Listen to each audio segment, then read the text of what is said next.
ബാംഗ്ലൂരിൽ നിന്ന് ഇവിടെ വരുമ്പോൾ ആ ഒരു സാധനം പറഞ്ഞല്ലോ, അത് എന്തൊക്കെയാണ്? നമ്മൾ ഇന്റൻഷനലി ചെയ്യുന്നതല്ല, അല്ലാതാണെങ്കിൽ എന്തൊക്കെയാണെന്ന് പറയുന്നത്? ഫാഷനിൽ നമ്മൾ കുറച്ചൊന്ന് നമ്മളൊന്ന് അപ്ഗ്രേഡ് ആണ് എന്ന് നമ്മൾ തന്നെ സ്വയം ഇത് ചെയ്യുന്ന ഒരു സമയമായിരിക്കും. ഈവൻ ഇൻ പക്ഷേ it depends on age, time കേട്ടോ.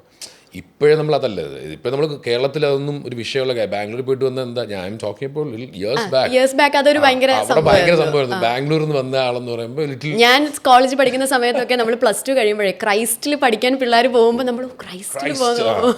ഇപ്പൊ ആ വാവല്ല, ക്രൈസ്റ്റിൽ പോകണോ, okay we are all set, നമ്മൾ ഈക്വൽ.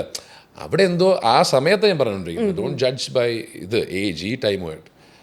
അന്നാണ് നമ്മളിപ്പം ആ ഡെനിംസിലോട്ടും നമ്മൾ അന്ന് കുറച്ച് ഫാഷൻ അപ്ഡേഷൻ ഉള്ള ഒരു സമയം ആയിരുന്നു ബാംഗ്ലൂർ നമ്മളെക്കാൾ സിറ്റി വൈസ്. അപ്പോൾ അവിടെ ചെന്ന് നമ്മൾ എക്സ്പോസ്ഡ് ആവുന്ന കുറച്ച് പരിപാടിയൊക്കെ ഉണ്ടല്ലോ, അതിൽ ആ പബ് കൾച്ചർ ആയാലും അവിടുത്തെ ഒരു ഫാഷൻ ഇതായാലും, and you will get little bit of ആ ഒരു ക്രൈസ്റ്റിൻ്റെ ഒരു ആംഗ്ലിക്കനിസം, ഒരു ഇംഗ്ലീഷ് സാധനം വരും. അതൊക്കെ ഇവിടെ വരുമ്പോൾ നമുക്കത് കളിയാക്കപ്പെടുമായിരുന്നു ആ സമയത്ത്. Now it is very common, people going to Bangalore and studying. Bangalore എന്നൊരു വലിയ കാര്യമായിട്ടൊന്നും മനസ്സിലാവുന്നില്ല. ഇപ്പൊ കുറെ പേര് മൈഗ്രേറ്റ് ആണല്ലോ ഇവിടുന്ന്, അതാണ് കോണ്ടിനെന്റ് കടന്നു.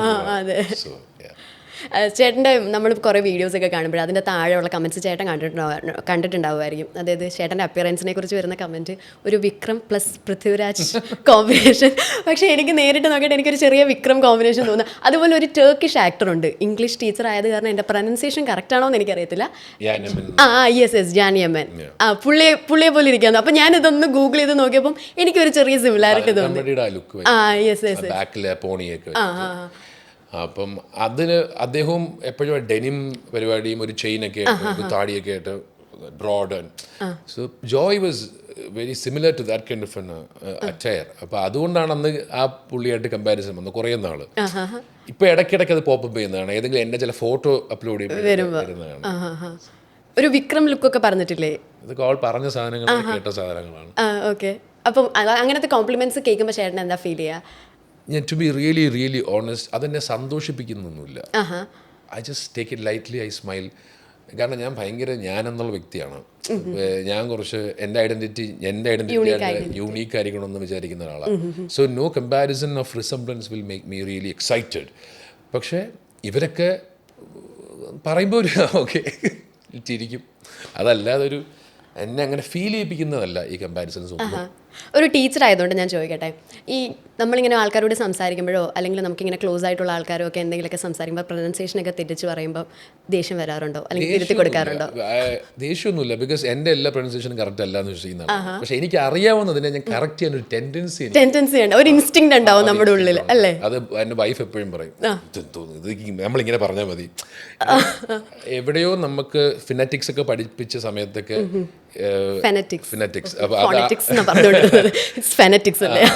അത് എന്താ വെച്ചാൽ അത് രസമായിട്ട് പറയുന്ന ഭയങ്കര ഭംഗിയാണ് കേൾക്കാൻ. അതല്ലാതെ എൻ്റെ ഒരു അറിയാവുന്ന സാധനത്തിന് അടിച്ചേൽപ്പിക്കുക എന്നുള്ളതല്ല എൻ്റെ intention at all. I just want you, എനിക്കറിയാവുന്ന ഒരു വാക്കിനെ അത് നന്നായിട്ട് പറയുന്നൊരു അഴകുണ്ട്. ആ അഴക് നിങ്ങൾക്ക് ഉണ്ടാവണം എന്നുള്ള ആഗ്രഹം കൊണ്ടാണ് ഞാൻ അങ്ങനെ ഒരു ടെൻഡൻസി ഉണ്ടാവും. ഓക്കെ. പിന്നെ ചില സമയത്ത് നമ്മൾ പറയേ കാര്യം മനസ്സിലാവുന്നില്ലേ, അത് മതി എന്ന് പറയും. ഇപ്പം ഞാൻ അങ്ങനെ വീട്ടിൽ മാത്രം ഞാൻ ആരും കറക്റ്റ് ചെയ്യാനൊന്നും പോകാറില്ല. കാരണം എൻ്റെ തന്നെ പല പ്രൊനൗൺസിയേഷൻസും ഭയങ്കര വിഷയമാണ്. കാരണം you tend to mix with American and British. നമുക്ക് ആ ലിറ്ററേച്ചർ പഠിച്ചിട്ട് ഇതിൽ രണ്ട് തരം രണ്ട് ശരികളാണ് ഇവർക്ക്. അപ്പം അലുമിനിയം എന്നൊക്കെ പറയുന്ന പോലെ കുറേ സാധനങ്ങൾ. അപ്പോൾ ഇത് ഏത് കറക്റ്റാണെന്നുള്ളതിന് ഇപ്പോൾ എനിക്ക് ഇഷ്ടംപോലെ കാര്യത്തിൽ ഞാൻ പറയുന്നത് തെറ്റാറുണ്ട്. ഇപ്പോൾ എസ്തറ്റിക് എന്നായിരിക്കും അവർ പറയുന്നത്, നമ്മളെ എസ്തറ്റിക് എന്നൊക്കെ ആയിരിക്കും പറയുന്നത്, കുറച്ച് കടുപിടുത്തമൊക്കെ പിടിച്ചിട്ട്.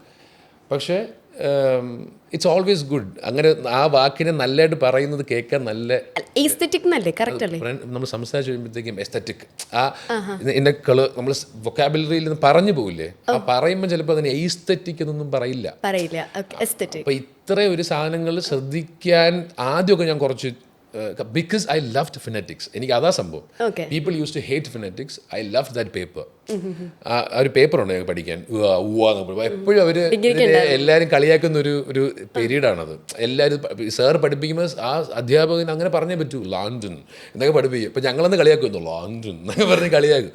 പക്ഷേ there is no other way out, അങ്ങനെ തന്നെ പറയണം. പക്ഷെ ഞാൻ കംപ്ലീറ്റ് അല്ല. ഞാൻ ആസ് ഒരു സബ്ജക്റ്റ് പഠിപ്പിക്കുന്നതും ആ ലാംഗ്വേജ് അതിൽ നമ്മൾ വെൽ വേഴ്സ് ആവുന്നത് is A different thing. I can never be A Tharoor, I can never be somebody else who can speak in good English always. പക്ഷേ ബ്യൂട്ടിഫുള്ളി നമുക്ക് സംസാരിക്കാൻ പറ്റിയത് നല്ലതാ. ഓക്കെ, വൈഫിന്റെ കാര്യം പറഞ്ഞല്ലോ. അപ്പോൾ ലവ് മാരേജ് അല്ലായിരുന്നോ? ലവ് കം അറേഞ്ച് മാരേജ് ആയിരുന്നു. അപ്പം പ്രേമിക്കുന്ന സമയത്ത് പുള്ളിക്കാരിക്ക് തോന്നിയിട്ടുണ്ടോ ചന്തു ചതിക്കുന്നു? ചതിക്കാത്ത ജന്തു ആയിരുന്നോ? ചതിക്കാത്ത ജന്തു എന്ന് തോന്നിയിട്ടുണ്ട്? ഞാൻ ആരും ചതിച്ചിട്ടില്ല എൻ്റെ ജീവിതത്തിൽ, ഒരു പെണ്ണിനെ ഞാൻ ചതിച്ചിട്ടില്ല. ഞാൻ അങ്ങനെ ഒരുപാട് റിലേഷൻസ് ഉണ്ടായ ആളല്ല. എനിക്കൊരു കണ്ടിന്യൂസ് ആയിട്ട് റിലേഷൻ ഉണ്ടായത് സ്വാതിയാണ്. എനിക്ക് അതിഭീകര പ്രേമം ഉണ്ടായിരുന്ന ഒരാളുമായിട്ട് ഒരാളെടുത്ത്. പക്ഷെ എനിക്ക് ഭയങ്കര പ്രേമമാണത്. എനിക്ക് കംസ് ടു സ്വാതി എൻ്റെ ഫ്രണ്ടായിട്ടാണ് വന്നത്. അപ്പോൾ എനിക്കൊരു ആദ്യം സ്വാതിക്ക് അത് റിവേഴ്സ്, സ്വാതിക്ക് മറ്റതായിരുന്നു. സ്വാതിയുടെ ഫസ്റ്റ് ലവ് ഇതായിരുന്നു. പക്ഷേ എനിക്ക് എൻ്റെ ഭയങ്കര ബഡിയായിരുന്നു സ്വാതി. എനിക്ക് എൻ്റെ കൂടെ നിൽക്കുന്ന, എന്നെ സഹിക്കാൻ കഴിവുള്ള, എനിക്ക് ബെയർ ചെയ്യാൻ പറ്റുന്ന, അവൾക്ക് എന്നെ ബെയർ ചെയ്യാനും എനിക്ക് അവളെ ബെയർ ചെയ്യാനും പറ്റുമെന്ന് തോന്നിയൊരു മൊമെൻറ്റിലാണ് that has become a relation. അത് മുമ്പോട്ട് പോയി. പിന്നെ കല്യാണത്തിലെത്തിയപ്പോഴത്തേക്കും വി ഹാഡ് തോട്ട്സ്. അങ്ങനെ ഇതായത് സ്റ്റിൽ ഷീ സ്റ്റാൻഡ് സ്ട്രോങ്. ഇപ്പം ഞാൻ എവിടെയൊക്കെയോ ഞാൻ പറഞ്ഞിട്ടുണ്ട്, നമ്മുടെ പ്രശ്നങ്ങൾ നമുക്ക് മാത്രമേ അറിയൂ പേഴ്സണലി. ഇപ്പോൾ നമ്മൾ സിനിമ ഉണ്ടാവാതിരിക്കുമ്പോൾ ഉള്ള നമ്മുടെ പേഴ്സണൽ സ്ട്രഗിൾസൊക്കെ ഇതൊക്കെ അവൾക്കറിയാം. മേ ബി കുറച്ച് 3-4 പേർക്ക് കൂടെ എൻ്റെ സുഹൃത്തുക്കളുണ്ട്, അവർക്ക് ആണും പെണ്ണും ഉൾപ്പെടുന്ന ഒരു 4-5 പേര് എൻ്റെ ജീവിതത്തിൽ ഏറ്റവും പ്രഷ്യസ് എന്ന് പറഞ്ഞ് കൂടെ നിർന്നത്. അവരുടെ മുമ്പിൽ ഐ യെൽ ആൻഡ് ക്രൈ. അവളുടെ മുമ്പിൽ കരയാം, ഇവരുടെ മുമ്പിൽ കരയാമെന്ന് പറയുന്നൊരു ബഡിയാണ് എനിക്ക് സ്വാതി. സ്വാതി എൻ്റെ പെയിനെടുത്ത് സ്വാതി ആങ്ഷ്യസ് ആവുന്ന മൊമെൻറ്റ്സ് ഉണ്ടായിട്ടുണ്ട്. ആങ്സൈറ്റി എനിക്ക് അവൾക്ക് ഉണ്ടോ എന്ന് തോന്നിപ്പിച്ച മൊമെൻറ്റ്സ് ഞാൻ ഈ ഇടയ്ക്ക് കടന്നു പോയിട്ടുണ്ട്. But we together stand because there is A reason.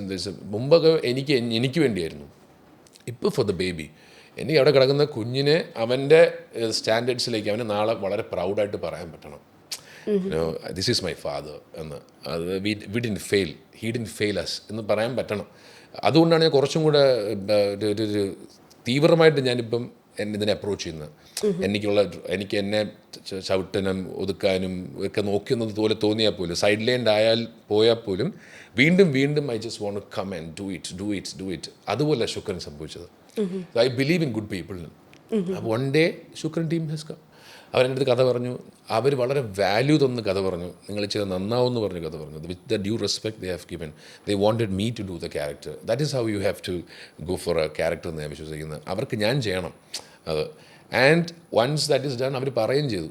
ഞങ്ങൾക്ക് ആ കാസ്റ്റിംഗ് ഞങ്ങൾക്ക് ഏറ്റവും വർക്കായി കിട്ടി. അങ്ങനെയൊക്കെ അതാണ് സന്തോഷം ഏറ്റവും.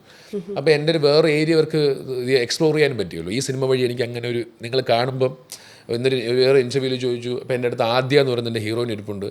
അപ്പം അതിൻ്റെ ഇൻ്റർവ്യൂ പറയുവാണ് ഇങ്ങനെ, ചേട്ടാ ഇങ്ങനെ ഇത് 18ാം പടിയും ഫിനിക്സെ കണ്ടതിന് ശേഷം ഇതിൻ്റെ പോസ്റ്റ് കണ്ടപ്പോൾ അയ്യോ ചേട്ടൻ്റെ ആ ട്രാക്ക് മാറി കോമഡി ആയോ എന്ന് ഞാൻ ഭയങ്കരമായിട്ട് വന്നു ആ കുട്ടി പറഞ്ഞു.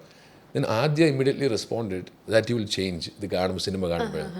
സോ നമുക്ക് അറിയാത്തൊരു ഏരിയ എക്സ്പ്ലോർ ചെയ്യാൻ പറ്റുന്ന ഒരു, എനിക്കറിയാത്ത ജനത്തിന് അറിയാത്തൊരു എൻ്റെ ഒരു ഫൺ സൈഡുണ്ട്. അത് യൂഷ്വലി എക്സ്പ്ലോർ ചെയ്ത് നമ്മൾ സെറ്റിൽ പോകുമ്പോഴാണ്. ഓഫ് സ്ക്രീനിലാണ് നമ്മൾ കൂടുതൽ ഈ ബഹളവും ചിരിയും തമാശകളും. എൻ്റെ ക്യാരവൻ്റെ അകത്ത് ഫുൾ ടൈം ചിരിയും ബഹളമൊക്കെയാണ്. എന്നെ കാണുന്ന നിങ്ങളുടെ ജഡ്ജ്മെൻറ്റിൽ അല്ല, അത് ഇതിൽ ചേഞ്ച് ഫോർ എവർ. അപ്പോൾ ഡയറക്ടേഴ്സ് പറയും ഇത് ഇങ്ങനൊരു ഇതില്ലേ, നമുക്ക് അങ്ങനെ ഒരു ഏരിയ നമുക്ക് എന്തുകൊണ്ട് അങ്ങനെ ക്യാരക്ടർ ചെയ്തുകൂടാ. So then I realised having watched എല്ലാ എൻ്റെ സിനിമകൾ കണ്ടതിന് ശേഷം ഇവർക്കൊരു പ്രീഒക്കുപ്പൈഡ്, പിന്നെ എന്നെ കാണുമ്പോൾ ഉള്ള ഇതും എൻ്റെ ശബ്ദവും ഇതൊക്കെ കാണുമ്പോൾ ഇവർ ഓൾറെഡി ജഡ്ജ് ചെയ്തിരിക്കുന്നത് എനിക്ക് ഇത്തരം സീരിയസ് സാധനങ്ങളാണ്. പക്ഷേ in the circle I am the loudest. ശബ്ദത്തിന് കാര്യം പറഞ്ഞു, ചേട്ടൻ KGF ഡബ് ചെയ്തിട്ടുണ്ടല്ലോ അല്ലേ? ഹൗ വാസ് ദാറ്റ്, അല്ലെങ്കിൽ ആ ഓപ്പർച്യൂണിറ്റി എങ്ങനെയാണ് വന്നത്? ശങ്കർ സാർ അതിൻ്റെ ഡബിങ് ഡയറക്ടർ ആയിരുന്നു. അപ്പം സാർ എൻ്റെ ഒരു വലിയ ഗോഡ് ബ്രദർ ഫിഗറാണ്. അപ്പോൾ സാർ എന്നെ അങ്ങനെ വലിയ ഓപ്പർച്യൂണിറ്റി തന്നപ്പം ഏറ്റവും എക്സൈറ്റഡ് ആയിരുന്നു, സന്തോഷം അല്ലേ. ഇവിടെ ഏറ്റവും കളക്ട് ചെയ്ത മൂവീസ് ഒന്നല്ലേ, അതിൽ KGF 2 ഞാൻ ഡബ് ചെയ്തു. 2 ക്യാരക്ടേഴ്സിന് ഡബ് ചെയ്യാൻ പറ്റി. അപ്പോൾ അതൊക്കെ ശബ്ദം കേട്ടിട്ട് എന്നെ വിളിച്ചിട്ട് ഇത് ചേട്ടനാണോ ചെയ്തതെന്ന് ചോദിച്ചവരൊക്കെ ഉണ്ട്. സോ ശബ്ദം ഐഡൻറ്റിഫൈ ചെയ്യുന്നത് വലിയ സന്തോഷമുള്ള കാര്യമാണ്. Thanks to my dad.